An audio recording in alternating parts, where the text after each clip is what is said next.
Hello friends, जय माताजी, जय श्री कृष्ण। स्वागत है तमारू मारा किचन में। तो फ्रेंड्स, आज આપણે બનાવીશું રોજ કરતાં કંઈ અલગ અને એકદમ ફટાફટ અને ટેસ્ટી એવું બની જાય અને રોજ જ નવું શું બનાવવું એની પ્રોબ્લેમ પણ દૂર થઈ જાય અને એકવાર બનાવી લેશો તો નાના મોટા સૌને પસંદ આવશે અને વારંવાર બનાવરાવશે અને ઘરે મહેમાન આવે ત્યારે તમે આ શાકને સર્વ કરી શકો એટલું ટેસ્ટી અને એકદમ ફટાફટ બની જાય તેવા પાપડના શાકની રેસીપી બનાવીશું આજે આપણે। તો આવી જાઓ કિચનમાં। તો પાપડનું શાક બનાવવા માટે અહીંયા અમે 4 નંગ જેટલા શેકેલા પાપડ લઈ લીધા છે અને આ શાકની રેસીપી બનાવવા માટે તમે કોઈ પણ પાપડનો ઉપયોગ કરી શકો છો। તો હવે આપણે આ પાપડને તોડીને નાના ટુકડા કરી લઈશું। ફ્રેન્ડ્સ, મેં આ પાપડને તવા પર એકદમ હળવા હાથે પ્રેસ કરતા જઈને શેકી લીધા છે। તમે ડાયરેક્ટ ગેસ પર શેકીને પણ લઈ શકો છો।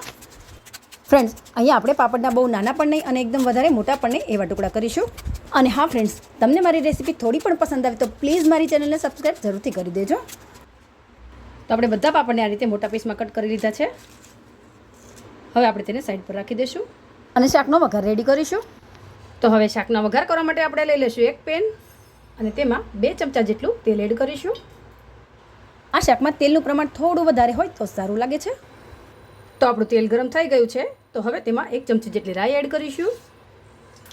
હવે એડ કરીશું અડધી ચમચી જેટલું જીરું અને 1 ટીસ્પૂન જેટલી હિંગ એડ કરીશું અને શાકને એકદમ ટેસ્ટી બનાવવા માટે એડ કરીશું 1 ઇંચ જેટલી આદુની પેસ્ટ, 7 થી 8 ગળી ઝીણી કટ કરેલી લસણની અને 1 લીલું મરચું ઝીણું કટ કરેલું। હવે આપણે તેને એડ કરી દઈશું। અહીંયા તમે આદુ, લસણ અને મરચાંની પેસ્ટ કરીને પણ એડ કરી શકો છો, પણ આ રીતે ઝીણું કટ કરીને લેવાથી તેનો ટેસ્ટ એકદમ વધારે સારો આવે છે। હવે મિક્સ કરીને મીડિયમ ગેસની ફ્લેમ પર થોડી વાર માટે તેને થવા દેશું।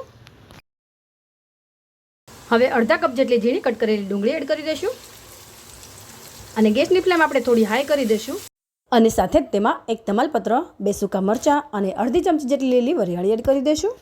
વરિયાળી એડ કરવાથી શાકમાં એકદમ સારો એવો ટેસ્ટ આવે છે, તો જરૂરથી એડ કરજો અને ડુંગળી થોડી ગોલ્ડન બ્રાઉન થાય ત્યાં સુધી તેને થવા દેશું અને શાકમાં એડ કરવાની આપણે પેસ્ટ રેડી કરી લઈશું। તો એના માટે એક બાઉલ લઈ લઈશું અને તેમાં 1 ચમચી જેટલું લાલ મરચું પાવડર એડ કરીશું અને શાકના એકદમ સારા એવા કલર માટે અડધી ચમચી જેટલું કાશ્મીરી લાલ મરચું પાવડર એડ કરીશું અને 1 ચમચી જેટલું ધાણા જીરું પાવડર એડ કરીશું અને અડધી ચમચી કરતાં પણ થોડું ઓછું સંચળ એડ કરીશું। આ શાકમાં સંચળ પાવડર એડ કરવાથી એકદમ વધારે સારો ટેસ્ટ આવે છે, તો જરૂરથી એડ કરજો। હવે અડધી ચમચી જેટલી હળદર એડ કરીશું અને હવે આપણે એડ કરીશું આપણું મેઇન ઇન્ગ્રેડિયન્ટ્સ 1 કપ જેટલું મોળું અને ફ્રેશ દહીં। અહીંયા દહીં આપણે એકદમ મોળું હોય તેવું જ લેવાનું છે।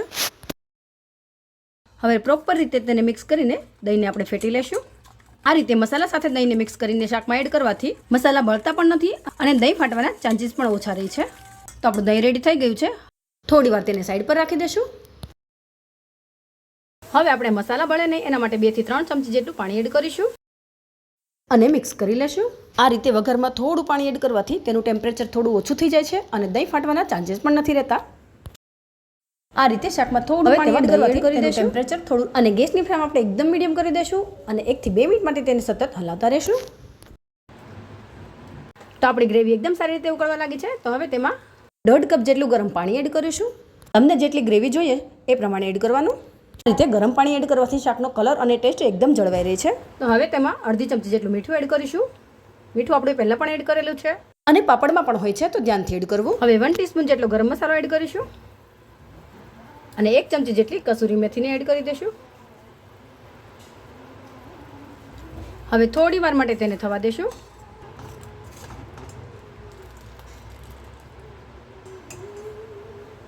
તો અહીંયા આપણે શાકમાં દહીં એડ કરેલું છે, તો બધા સ્વાદને બેલેન્સ કરવા માટે અડધી ચમચી જેટલી ખાંડ એડ કરીશું। તો આપણી ગ્રેવી એકદમ સારી રીતે ઉકળી ગઈ છે। તો હવે તેમાં પાપડ એડ કરી દઈશું અને પાપડ એડ કર્યા પછી આપણે 1 થી 2 મિનિટ માટે તેને થવા દેવાનું છે। અને ફ્રેન્ડ્સ, આ શાકને તમે ઘરે કોઈ મહેમાન આવે ત્યારે પણ ફટાફટ બનાવીને સર્વ કરી શકો છો।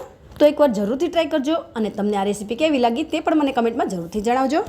તો આપણું શાક રેડી થઈ ગયું છે। ગેસની ફ્લેમ બંધ કરી દઈશું અને શાકને આપણે ગરમા ગરમ સર્વ કરી દઈશું અને આ શાકને તમે પૂરી, ભાખરી કે પરાઠા સાથે સર્વ કરી શકો છો।